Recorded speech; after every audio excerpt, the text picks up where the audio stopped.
Your entire portfolio evaporates the moment you buy shares on the first day of an IPO. While retail investors scramble for a slice of the hottest new stock, institutional traders are actually dumping their positions into that irrational frenzy for massive profit. By ignoring the hype and waiting exactly 90 days for the lockup expiration, you shift the odds from gambling to calculated wealth accumulation. This is how the real pros build their positions. Back, grab a glass of water, and let us get into it.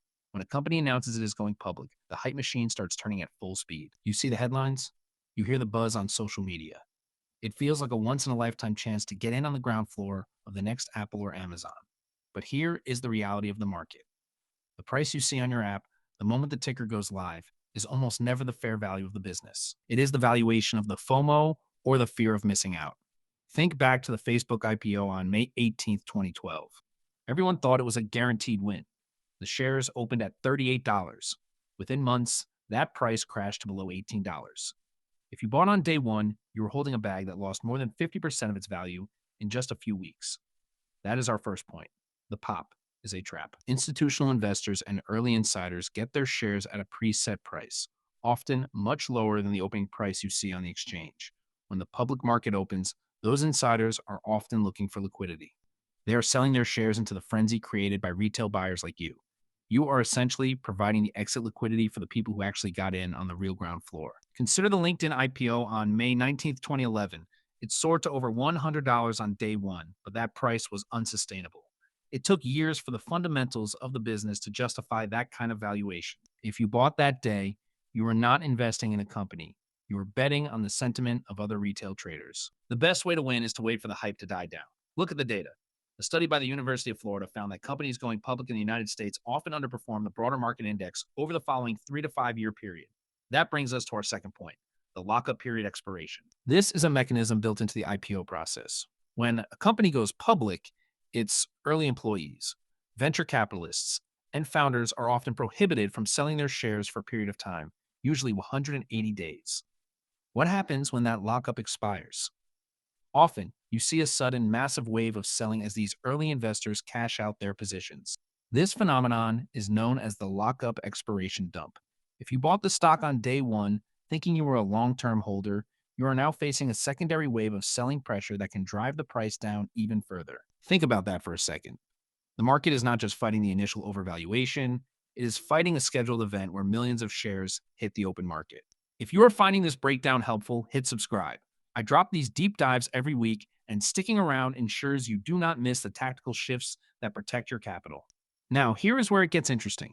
Most people treat the stock market like a casino, but the professionals treat it like a warehouse. They do not want the shiny new object. They want the item that has been on the shelf long enough for the price to normalize. Okay, remember how I said there was one strategy that beats the others combined? It is called the post-stabilization entry. This is the third and most powerful point. Instead of buying on day one, you wait for the lockup period to end and for the quarterly earnings reports to start rolling in. You want to see at least 2 or 3 quarters of financial results. Why? Because those first few months of financial data as a public company are messy. The company is transitioning from a private entity to a public one, which involves significant regulatory costs, SEC filings, and management shifts. Once you have those 2 quarters of data, you can actually see the revenue growth, the profit margins, and the user acquisition costs. You stop guessing and start calculating. Look at the data for a company like Uber. It went public in May of 2019 at $45 per share. It promptly tanked. If you bought at the low point after the first 6 months, your returns would have been significantly higher than the people who bought at the original IPO price. You allowed the market to purge the speculators. You allowed the company to prove its business model under public scrutiny. That shift alone changes your entire portfolio strategy. When you stop chasing the day one news cycle, you stop becoming the fuel for the fire. Think about the psychology here. You are essentially practicing patience in a world that demands instant gratification. That is a competitive advantage that costs you nothing but time. Let that sink in for a moment. Most investors feel they have to do something constantly to get ahead. But the best investors, the ones who consistently grow wealth, often do the most by simply waiting for the right entry point. So, there you have it. 3 ways to look at IPO investing and why the buy day one mentality is likely hurting your bottom line. Avoid the initial hype, watch for the lockup expirations, and wait for the fundamental data to emerge before you put your money at risk. This approach is not sexy.